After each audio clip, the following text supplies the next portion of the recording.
아버지와 성자와 성령의 이름으로 찬미 예수님, 오늘 사도행전 강의 42번째 강의가 되겠습니다. 오늘도 시작한 지 벌써 이렇게 오래가 됐나 하는 생각이 듭니다.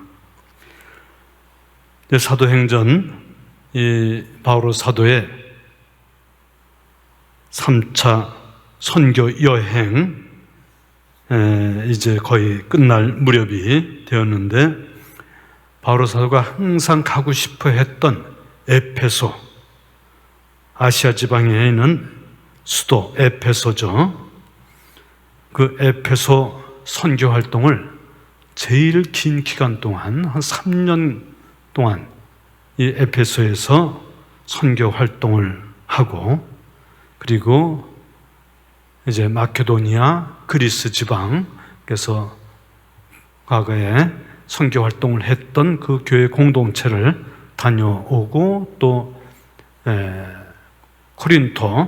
코린토에서도 몇 달간 이렇게 또 지내죠. 석 달 동안 거기에서 지내고, 이제 그 예루살렘으로 가려고 준비를 하죠. 오순절 날에는 예루살렘에 가서 사도들과 함께 그 오순절 축제를 지내고 싶어 하죠. 그래서 부지런히 트로아스에서 배를 타고 이제 밀레토스를 향해서 가는데, 오늘 공부할 것은 바로 밀레토스에서 에페소의 원로들과 만나서 마지막 작별 인사를 하는 그러한 내용이죠. 오순절 날까지 이 예루살렘을 가려고 하니까는 시간이 많이 이렇게 급하게 생각이 돼서 에페소에 들러서 거기 신자 공동체 또 신자들과 이렇게 만났으면 하는 그런 생각도 간절했겠지만은, 그러나 여기 16절에 20장 16절이죠. 밀레토스에 다다랐다 하면서 바오로가 아시아에서 시간을 허비하지 않으려고 에페소를 그냥 지나치기로 결정하였던 것이다. 사실 그는 되도록 오순절에는 예루살렘에 있으려고 서둘렀다. 그래서 밀레토스라고 에페소에서부터 남쪽에 있는 항구 도시죠. 그래도 한 40-50km 이렇게 떨어져 있는 그런 도시, 글로 가서 그쪽으로 에페소에 있는 교회 원로들이 글로 올 수 있도록 전가를 이제 보낸 거죠. 그러면은 17절서부터 나오는 원로들에게 작별 인사를 하다는 그 대목, 17절에서 우선 21절까지 같이 봉독하겠습니다. 바오로는 밀레토스에서 에페소로 사람을 보내어 그 교회의 원로들을 불러오게 하였다. 그들이 자기에게 오자 바오로가 말하였다. 여러분은 내가 아시아에 발을 들여놓은 첫날부터 여러분과 함께 그 모든 시간을 어떻게 지내는지 잘 알고 있습니다. 나는 유대인들의 음모로 여러 시련을 겪고 눈물을 흘리며 아주 겸손히 주님을 섬겼습니다. 그리고 유익한 것이면 무엇 하나 빼놓지 않고 회중 앞에서 또 개인 집에서 여러분에게 알려주고 가르쳤습니다. 나는 유다인들과 그리스인들에게 회개하여 하느님께 돌아오고 우리 주 예수님을 믿어야 한다고 증언하였습니다. 밀레토스에서 에페소에 사람을 보내가지고 그 에페소의 교회 원로들, 프레스비테리라고 히라보 나오는데, 프레스비테리는 라틴어로도 프레스비테리 이렇게 그대로 쓰는데, 프레스비테리는 원로, 그 교회의 원로로 좀 나이도 많고 교회 경력이 있고 한 사람들을 의미하는데, 나중에 교계 제도가 이렇게 되고 나서는 프레스비테리는 사제를 프레스비테리라고 이렇게 부르게 되기도 하죠. 그 당시 그 교회에 원로 제도가 있었던 것 같습니다. 그래서 루카복음 본다든지 사도행전에 보면 원로라는 그런 그 단어가 쓰여져 있는데, 그래서 그 교회 원로들 이제 밀어서 오라고 그래가지고 그들에게 이야기를 하는 거죠. 그들이 자기에게 오자 바오로가 말하였다 하면서 이제 그 고별사, 작별 인사를 하는데, 그것은 마치 예수님께서 제자들과 마지막에 최후 만찬 후에 고별사를, 요한복음에 나오는 그 고별사, 긴 그 고별사가 있죠. 그것과 마찬가지의 그런 이제 3년 동안 그들에게 가르치고 아주 그냥 열심히 가르쳤던 그러한 그 사랑하는 에베소인들의 그 형제 자매들, 그들에게 마지막 이 자기가 거기서 했던 행적, 그리고 마지막 그 당부의 말씀을 드리는 그러한 내용으로 이렇게 엮어져 있죠. 그래서 17절서부터 27절까지는 그 자신의 이야기를 하죠. 오늘 방금 읽었던 21절까지는 자기가 에페소에서 3년 동안 무엇을 했던지 그것을 먼저 이야기합니다. 여러분은 내가 아시아에 발을 들여놓은 첫날부터 여러분과 함께 그 모든 시간을 어떻게 지냈는지 잘 알고 있습니다. 이게 무슨 일을 했는지 그것을 간단하게 얘기하죠. 나는 유다인들의 음모로 여러 시련을 겪고는 시련을 이렇게 그냥 뒤집어 썼다 하는 그런 말로서의 표현입니다. 겪는다 하는 말이. 시련을 뒤집어 쓰면서 유대인들이 계속해서 바오로 사도는 유대인의 그 율법주의적인 이런 것을 배격하고, 예수님께서도 그것을 율법주의적인 사고방식에서 벗어나도록, 그래서 하느님의 참뜻을 깨닫도록 하느님의 자비와 사랑과 그리고 그런 그 용서의 마음, 그것을 깨닫도록 나자렛 예수님을 증거하고 예수님의 가르침을 따라서 하니까는 유대인들이 여러 가지 음모를 꾸며서 시련을 겪도록, 환난을 겪도록 하고 있죠. 그러나 그러한 중에서도 눈물을 흘리면서 아주 겸손히 주님을 섬겼습니다.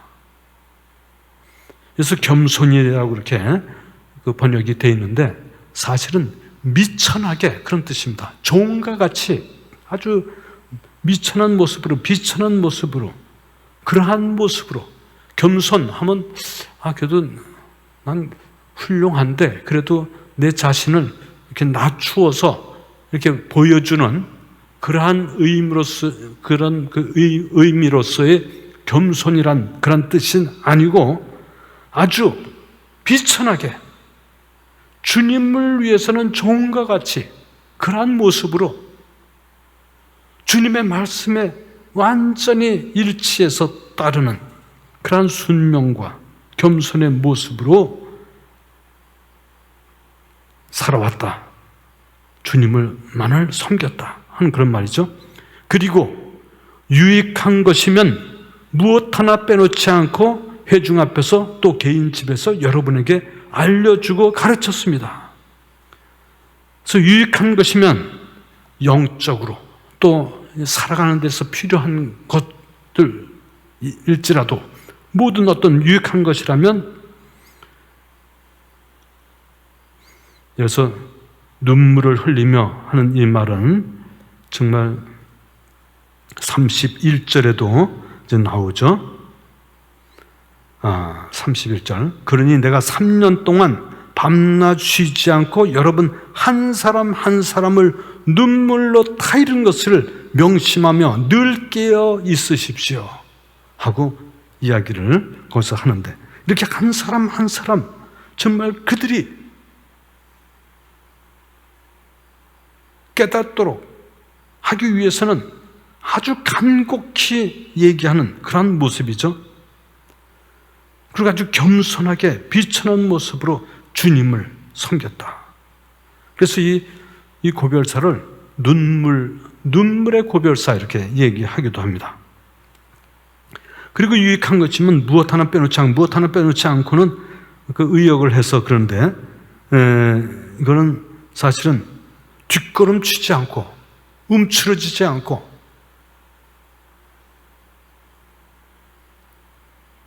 그 에베소 우리 주님의 제자들 그들이 유익한 것이라면은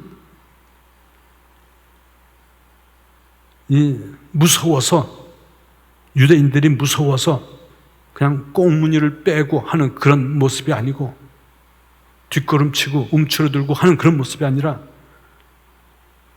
무엇이든지 유익한 것이라면 그들에게 필요한 모든 것은 용감하게 담대하게 회중 앞에서 공공연하게 그 많은 사람들 앞에서 또는 개인 집에서 그 사람에게만 필요한 것을 그 집에 가서 그에게 알려주고 그리고 가르쳤습니다.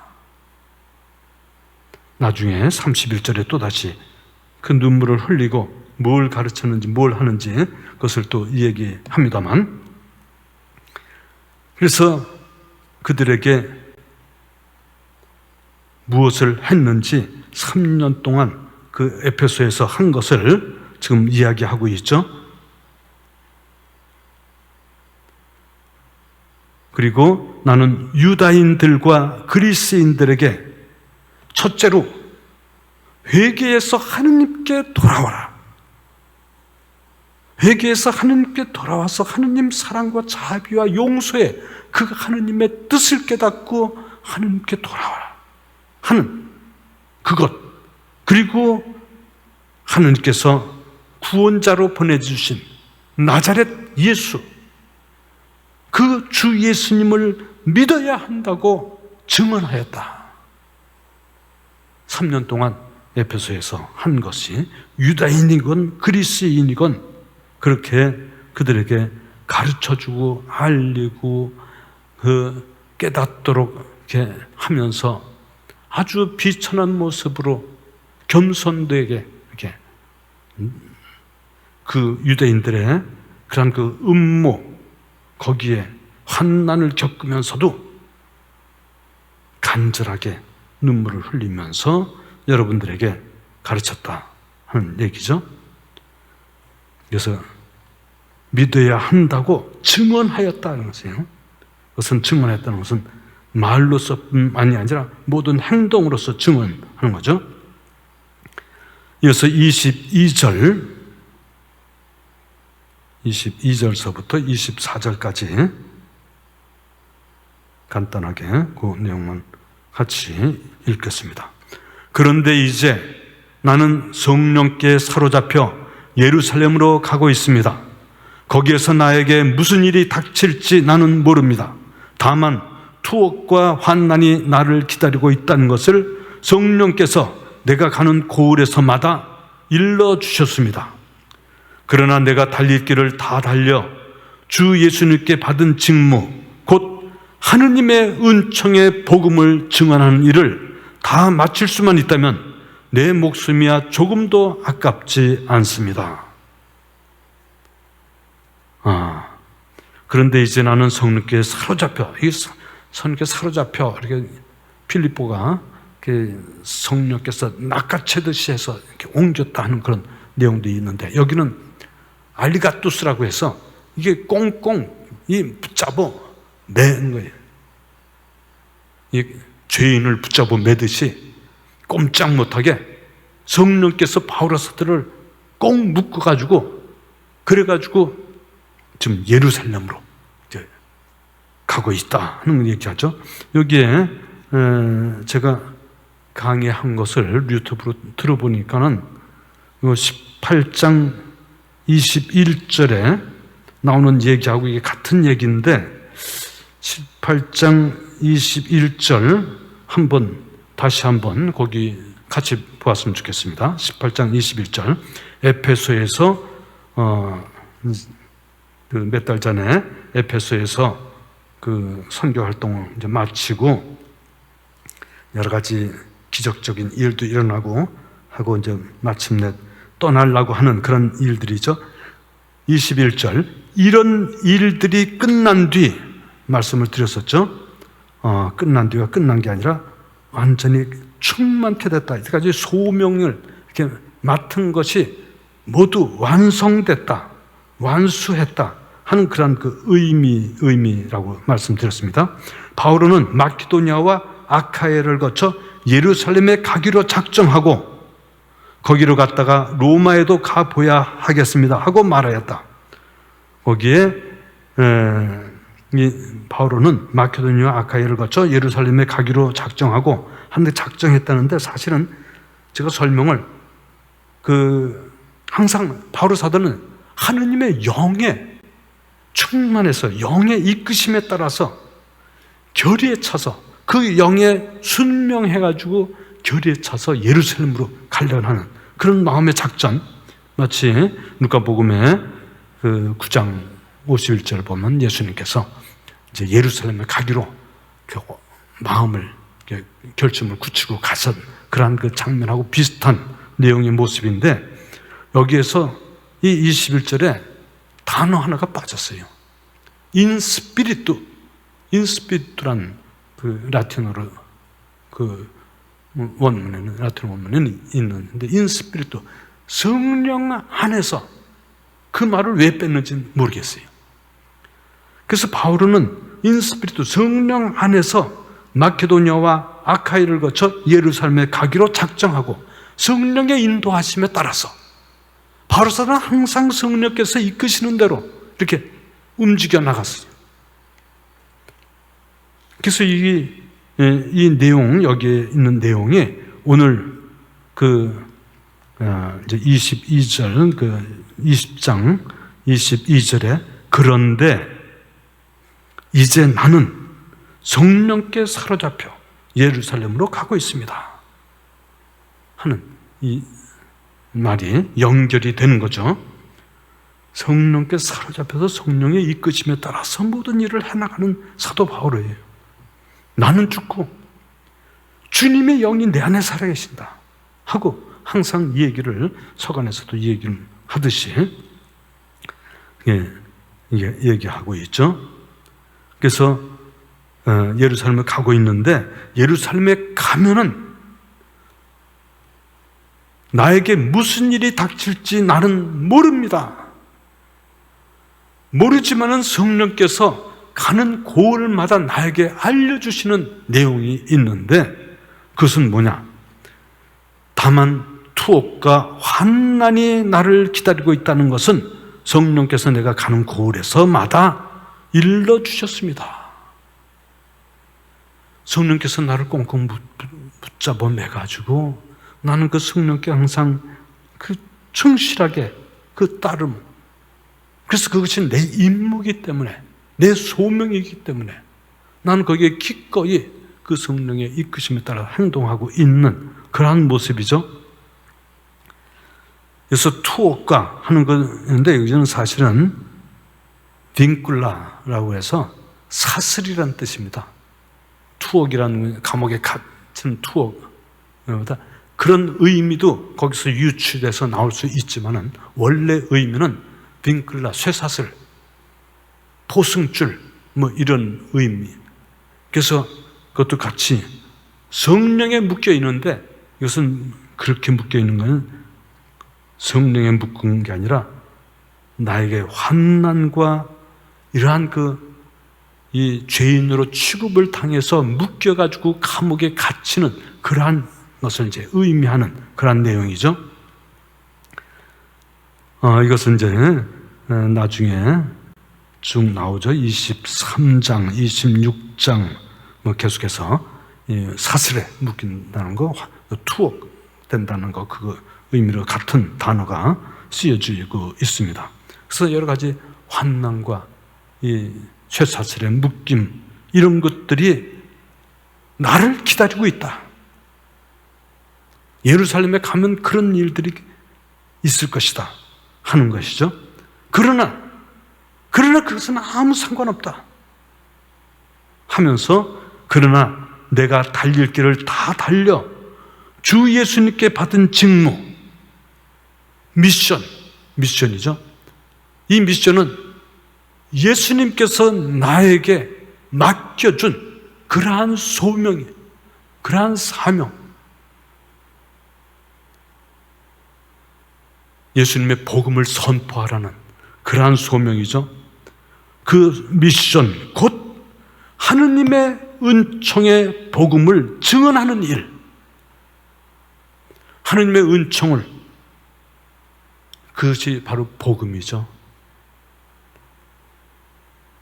하느님께 다시 돌아오고 예수님을 믿고 그 믿음의 길로 감으로써 구원을 얻는 그러한 길이 바로 복음이죠.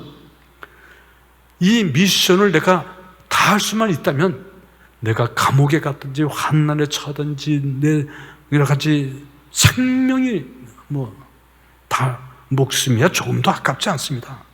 내 목숨이야 상관없다. 오직 주 예수님의 그 소명, 하느님의 사랑과 하느님의 그 뜻을 밝히는 그것이 다 이루어져서 내가 달릴 길을 다 달리면은 나는 더 바랄 것이 없다 하는 그런 열정적인 마음을 갖고 지금 이 밀레토스에서 그 원로들에게 얘기하고 있습니다. 25절 27절까지, 이제 내가 두루 돌아다니며 하느님의 나라를 선포한 여러분 가운데서 아무도 다시는 내 얼굴을 볼 수 없으리라는 것을 나는 압니다. 그래서 여러분 가운데 그 누구의 멸망에 대해서도 나에게는 잘못이 없다는 것을 나는 오늘 여러분에게 엄숙히 선언합니다. 내가 하느님의 모든 뜻을 무엇 하나 빼놓지 않고 여러분에게 알려주었기 때문입니다.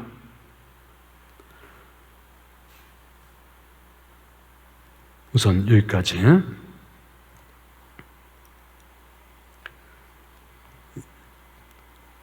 그래서 선언하는 장면이 있습니다. 엄숙히 선언한다 하는 말이 나오는데, 그것은 여러분 가운데 누가 멸망하더라도, 그래서 잘못된 길로 가서 자기 영혼 해를 입고 구원받지 못한 일이 있다 할지라도 나에게는 잘못이 없다.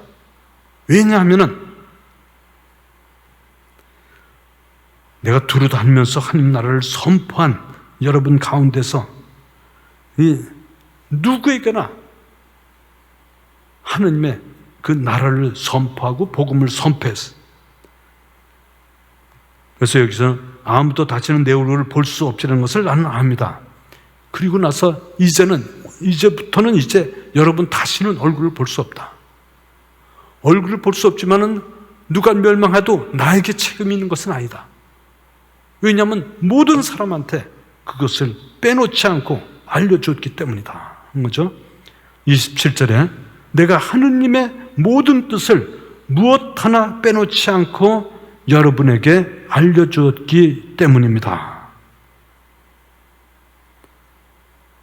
하느님의 모든 뜻은 바로 하느님의 구원 계획이죠.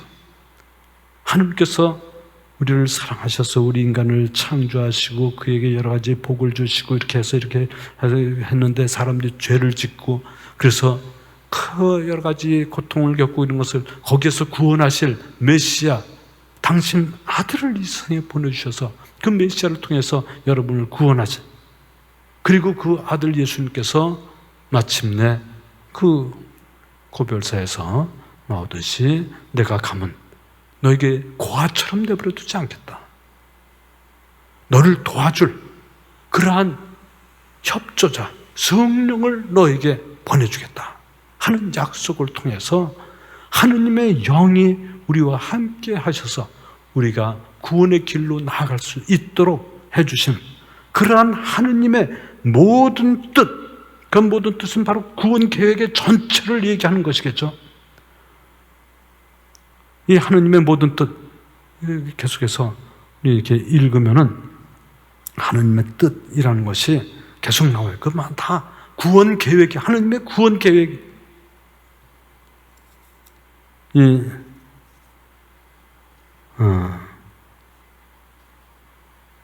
하느님의 뜻, 이 사도행전의 2장 23절도 보면은 그 뜻, 하느님의 2장 23절 베드로 사도의 그런 그 강론이죠. 하느님께서 미리 정하신 계획과 예지에 따라 여러분에게 넘겨주신 그분을, 여러분 무법자 손에 벌써 십자가에 못 박아 죽었지만 하느님께서는 그분을 다시 살리셨습니다 하는 구원 계획에 하느님의 뜻을 이야기해 주고 있죠. 이 하느님의 구원 계획, 예지에 따라서 그것을 미리 계속해서 그 하느님의 뜻에 대한 이제 루카복음사가는 하느님의 뜻에 대한 얘기를 많이 합니다. 4장 28절에 사도행전 4장 28절에도 그렇게 되도록 주님의 손과 주님의 뜻으로 예정하신 일들을 다 실행하였습니다 하면서 그런 이 기도 공동체가 이제 하나님께 기도하는 내용이죠.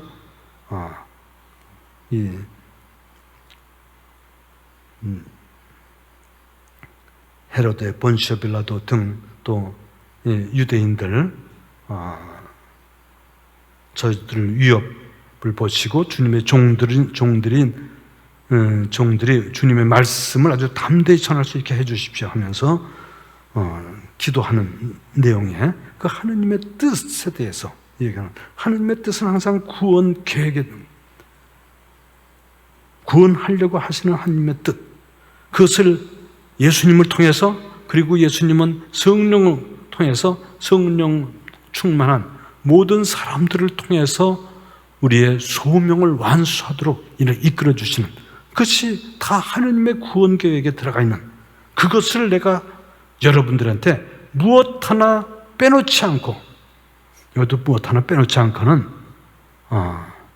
그 20절에 또 똑같은 거 나오죠. 바로 방금 읽었던, 그리고 유익한 것이면 무엇 하나 빼놓지 않고 하는데, 여기도 단어를 똑같은 단어지만은 이게 그냥 뒷걸음치지 않고 무서워서 꽁무니 빼지 않고 하는 그런 의미입니다.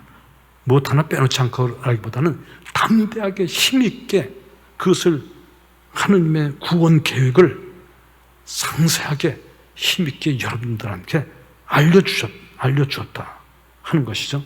그렇기 때문에 구원받지 못하는 사람, 멸망에 빠지는 사람, 나에게 책임이 없다, 내가 잘못이 없다, 나는 다 가르치고 담대하게 이렇게 꽁무니 빼지 않고 여러분들한테 다 얘기했다. 그래서 나에게 잘못이 없다는 것을 엄숙히 선언합니다 하고 이야기를 하고 있는 것이죠.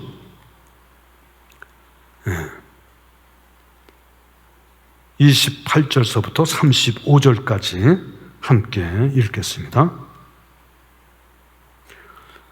여러분 자신과 모든 양떼를 잘 보살피십시오. 성령께서 여러분을 양떼의 감독으로 세우시어 하느님의 교회, 곧 하느님께서 당신 아드님의 피로 얻으신 교회를 돌보게 하셨습니다. 내가 떠난 뒤에 사나운 이리들이 여러분 가운데로 들어가 양떼를 해칠 것임을 나는 압니다. 바로 여러분 가운데에서도 진리를 왜곡하는 말을 하며 자기를 따르라고 제자들을 깨어내는 사람들이 생겨날 것입니다. 그러니 내가 3년 동안 밤낮 쉬지 않고 여러분 한 사람 한 사람을 눈물로 타이른 것을 명심하며 늘 깨어 있으십시오. 이제 나는 하느님과 그분의 은총의 말씀에 여러분을 맡깁니다. 그 말씀은 여러분을 굳건히 세울 수 있고 또 거룩하게 된 모든 이와 함께 상속재산을 차지하도록 여러분에게 그것을 나누어 줄 수 있습니다. 여기까지만 우선 읽고 묵상하겠습니다. 28절, 27절까지는 이제 바로 사도가 에페소에서 가서 3년 동안 그들에게 한 여러 가지 가르침과 행동과 열정을 다해서 그들 한 사람 한 사람을 위해서 애를 썼던 그러한 일들, 행적에 대해서 이야기를 했습니다. 이제 28절서부터는 그 원로들에게 강곡하게 권고의 말씀을 이제 하는 그러한 내용이 되겠습니다. 그래서 여러분 자신과 모든 양떼를 잘 보살피십시오. 원로들 자기 자신을 위해서도 잘 살피고 또 양떼는 바로 이 크리스찬 공동체에 있는 한 사람 한 사람들이 양떼들이죠. 잘 보살피십시오 하고 얘기하는데 여기에 이 28절 그 다음에 이제 성령께서 여러분을 양떼의 감독으로 세우시어 하느님의 교회 곧 하느님께서 당신 아드님의 피로 얻으신 교회를 돌보게 하셨습니다. 여기에 양떼의 감독으로 세웠다. 이 감독은 에피스코포스라고, 에피스코포스는 그 위에서 내려보는 사람, 내려다보는 사람, 위에서 내려다보는 사람에서 사목자를 이렇게 가리키는 그런 말로서 나중에는 교회에서 주교를 에피스코포스라고 이렇게 라틴어로 이 교계 제도가 생긴 다음에는 그렇게 에피스코는 주교를 얘기하죠. 근데 여기에는 지금 양떼의 감독으로 이렇게 했는데 에피스코포스는 바로 이 목자가 이제 양들이 이게 아침에 이렇게 나서 풀밭으로 이제 인도하고 또 밤에 잘 때 되면 또 이렇게 모아서 이 잘 곳으로 이렇게 인도를 하죠. 그런 지팡이를 갖고 이렇게 위에서 이렇게 양떼가 들어가는 문을 위에 올라 앉아서 살펴봐요. 양떼가 어디 아픈 양떼는 없는지, 어디 문제가 있는 그 양은 없는지 하면서 이 지팡이를 짚고 그렇게 그 양들을 살펴보는 그러한 모습이 이 에피스코포스, 그 목자의 모습이죠. 그래서 여러분을 양떼의 감독으로 세웠다. 누가 감독으로 세웠어요? 성령께서 세우셨어요.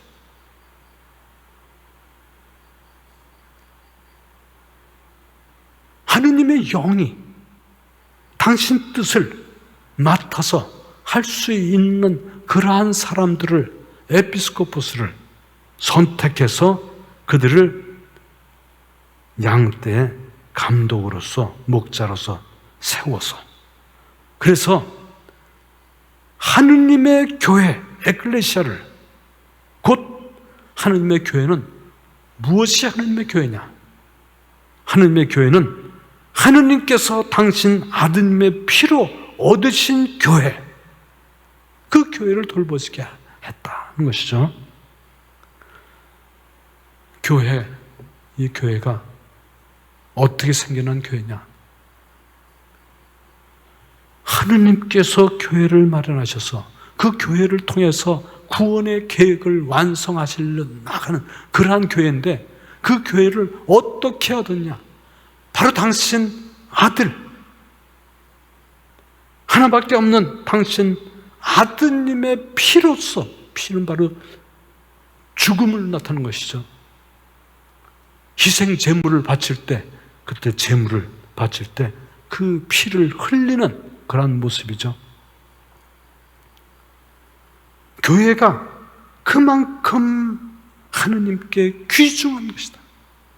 아드님과 같은 귀중한 그 아드님 대신에 교회를 얻었다. 그죠? 하느님의 피로서 얻어들인 획득한 그 교회를, 하나님께서 가장 사랑하는 그 교회, 양떼, 하나님의 사랑하는 양떼, 이 양떼를 돌보는데 성령께서 여러분을 감독으로 내세워서 하느님의 교회, 하느님의 가장 사랑하는 아들을 대신에 획득했 그 교회, 그 교회를 돌볼 수 있도록 여러분을 감독으로 세웠다. 바로 사도는 자기가 바로 그러한 모습으로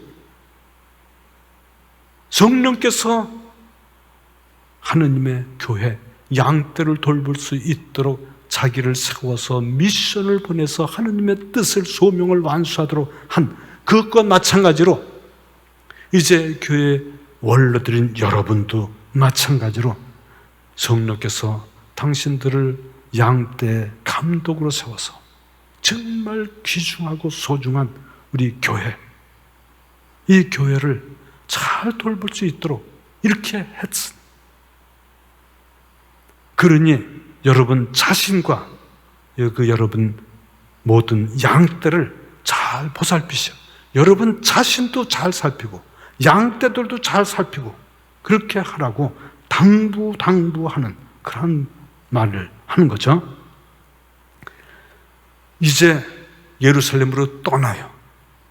에페소 정말 온 마음을 다해서 3년씩이나 거기서 선교 활동하면서 울면서 눈물을 흘리면서 한 사람 한 사람 깨우쳐 주려고 했던 그러한 그 에페소 교회.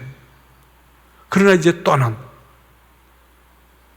수밖에 없는, 성령께서 나를 붙들어 매가지고 가는 그러한 이러한 그 상황이죠.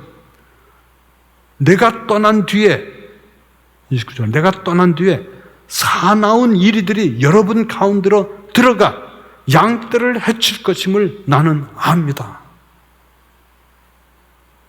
이 하나님의 교회, 그 교회에 있는 모든 하나님의 백성인 양떼들, 이게 여러 가지로 그냥 리틀 칠드런 같이, 리틀 같은 아주 어린 양 같이, 그냥 이 약하고 뭐 이런 양들, 사나운 이리들이 여러분 가운데로 들어가 양떼를 하실 것임을 나는 안다 이거예요. 내가 있으면은 내가 그것을 막고 그것을 다 이렇게 보호하고 돌볼 텐데 내가 없으니까 여러분들이 여러분 자신과 이 양들을 잘 돌봐달라 하는 간곡한 부탁을 하는 것이죠. 떠난 뒤에 틀림없이 사나운 이리들, 사탄이죠. 이리 하면 사탄의 세력이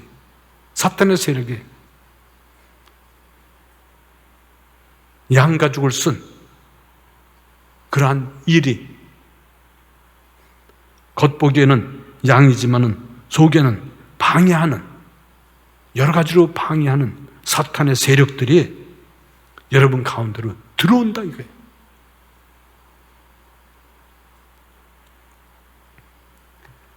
또 바로 30절, 여러분 가운데에서도 진리를 왜곡하는 말을 하며 자기를 따르라고 제자들을 깨어내는 사람들이 생길 것입니다. 그러니까 교회 공동체 내부에서 또 외부에서 사나운 이리 같은 사람들이 우리 가운데로 들어와서 양떼를 해치기도 하고, 또 내부에서 이단이 생겨 내가 가르친 것이 아닌, 예수님께서 가르친 것이 아니고 내가 설명해 준 것이 아니고 내가 간곡히 한 사람 한 사람한테 그렇게 하면 안 된다고 가르친 그러한 것들 그런 것들을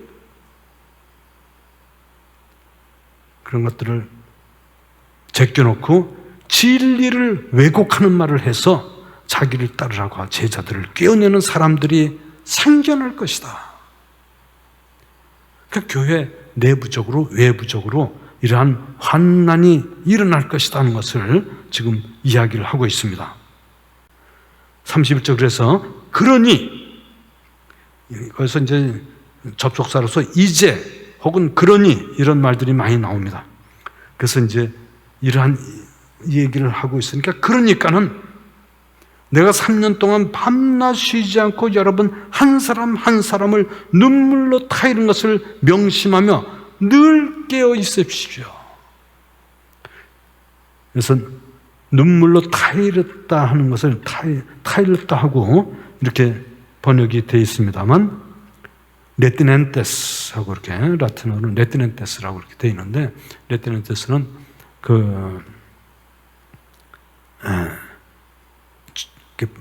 막는다 하는 그런 뜻입니다. 저지한다.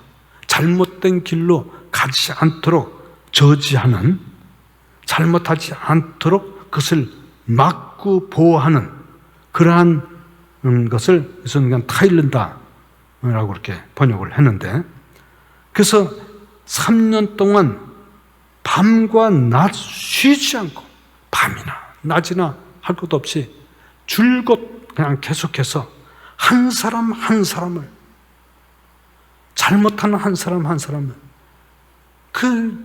그냥 온 정성을 다해서 그냥 당부하고 하면서 눈물을 흘리면서까지, 그냥 굉장히 격정적인 그러한 바오로 사도의 모습이죠.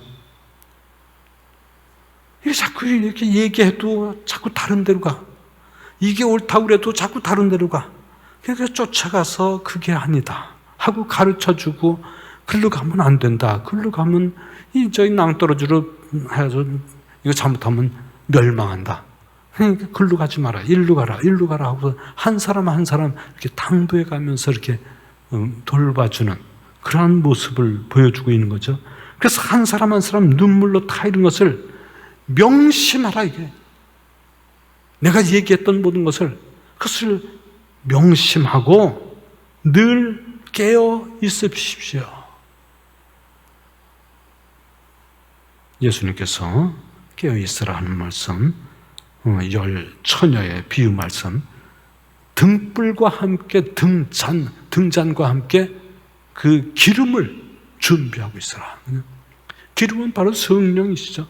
성령 안에 항 충만한 삶을 살아가면서 밝게 빛을 비추고 있어야지, 그렇지 않으면 여러 가지 외부적으로부터 사나운 이리들이 쳐들어오기도 하고, 사탄이 방해하기도, 내부적으로도 이단 생기기도 하고, 그러니 깨어 있으십시오.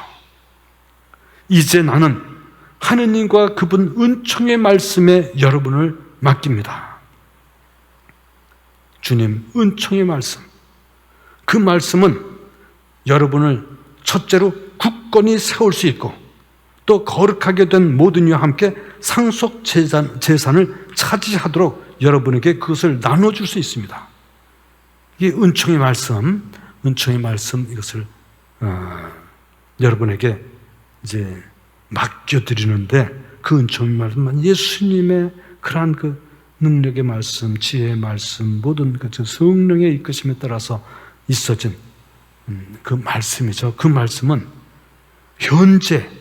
현재에도 안정되게 그의 공동체를 만들어 나가면서 굳건히 이렇게 서 있을 수 있도록, 세워질 수 있도록 이렇게 해줄 것이고, 또한 거룩하게 된 모든 이와 함께 또 미래에 계속해서 상속 재산을 차지할 수 있도록 이제 여러분에게 그것을 나눌 수 있을 것입니다 하면서 현재와 미래에 있어서 항상 은총의 말씀에 항상 함께 하도록 그것을 여러분에게 맡겨줍니다 하면서 감독들에게 지금 권고해 주는 거죠.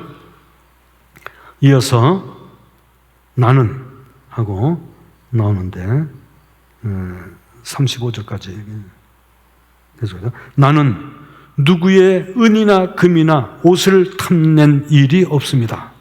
나와 내 일행에게 필요한 것을 이 두 손으로 장만했던 사실을 여러분 자신이 잘 알고 있습니다. 나는 모든 면에서 여러분에게 본을 보였습니다. 그렇게 애써 일하며 약한 이들을 거두어주고 주는 것이 받는 것보다 더 행복하다고 친히 이르신 주 예수님의 말씀을 명심하라는 것입니다. 마지막으로 당부를 하는데 나는 하면서 자기 자신을 주님을 따르는 주님의 미션을 이렇게 해나가는 맞으면 모범생 같이 이렇게 좀 자랑같이 생각할지 모르지만은 그러한 모범적인 목자의 모습으로 난 살아왔다. 그러니 나를 본으로 삼아달라 하는 이야기를 지금 이야기하고 있습니다. 나는 누구의 은이나 금이나 옷을 탐낸 일도 없고 나와 내 일행에 필요한 것은 이 두 손으로 장만했다. 아마 이 얘기하면서 아마 두 손으로 장만했다고 아마 손을 이렇게 보여줬을 겁니다. 이 직업이 천막 수리하고 천막을 이렇게 만드는 그러한 직업을 가지고 있었죠. 그래서 그걸로서 직업을 통해서 여러 가지 필요한 것을 이렇게 얻었던, 그래서 나와 내 일행에 필요한 것을 이 두 손으로 장만했다는 사실을 여러분 자신이 잘 알고 있지 않습니까? 하면서 두 손을 이렇게 보여주면서 했을 거라고 생각이 되는데 이 두 손이 그냥 손입니까? 바오로 사도의 그 두 손이 다만 천막을 통해서 이 직업에서 자기가 필요한 것을 얻은 그러한 손일 뿐 아니라 그 손이 하느님의 은혜를 전하는 그러한 손이었죠. 여러 가지 표징을 보이고 치유를 하고 악령을 내쫓고 사랑을 전달하고 한 그러한 두 손, 나는 모든 면에서 여러분에게 본을 보였습니다. 그래서 애써 일하면서 약속한 이들을 거두어주고 주는 것이 받는 것보다 더 행복하다고 말씀해 주신 주 예수님의 말씀을 여러분도 명심하라고 이렇게 마지막으로 얘기를 하고 있죠. 천막 작업을 했을 뿐 아니라 안수하고 그 손을 통해서 하느님의 사랑을 전달하고 은총을 전달하고 치유를 하고 기적을 행했던 그러한 그 손을 보여주면서 여러분도 그러한 하느님의 사랑을 전하는 그러한 분들이 되십시오. 그러한 목자가 되십시오. 그러한 감독이 되십시오. 하면서 지금 이야기하고 있습니다. 바로는 이렇게 말하고 나서 무릎을 꿇고 그들과 함께 기도하였다. 그들은 모두 흐느껴 울면서 바울의 목을 껴안고 입을 맞추었다. 다시는 자기 얼굴을 볼 수 없지라고 한 바울의 말에 마음이 매우 아팠던 것이다. 그들은 바울을 배안까지 배웅하였다. 이제 20장 마지막까지 읽어드렸는데 바로 이렇게 고별사를 마치고 나서 무릎을 꿇고 그들과 함께 기도하였다. 예수님께서 겟세마니 동산에서 제자와 함께 마지막 그 식사를 나누고 고별사를 하시고 올리브 동산 가셔서 거기서 무릎을 꿇고 하느님께 기도하였다 하는 말씀 이렇게 연상이 되면서 아마 그 당시에 이렇게 또 헤어질 때는 같이 무릎을 꿇고 이 무릎을 꿇는 것이 이 그 무릎 무릎에 온 몸을 지탕하는 모습이 바로 무릎을 꿇는다는 모습이죠. 그래서 무릎을 꿇고 하나님께 기도하는 모습, 겸손한 자세이면서 간절한 모습, 그러면서 모두 흐느껴 울면서 다시는 보지 못한다 하는 그러한 이야기 때문에 모두들 마음이 아파서 눈물을 흘리고 포옹을 하고 입맞춤을 하고 하는 그러한 모습으로 격정적인 그러한 그 고별의 작별의 그 모습을 지금 보여주고 있습니다. 오늘 여기까지 공부하겠습니다. 영광이 성부와 성자와 성령께 처음과 같이 이제와 항상 영원히 아멘. 성부와 성자와 성령의 이름으로 아멘.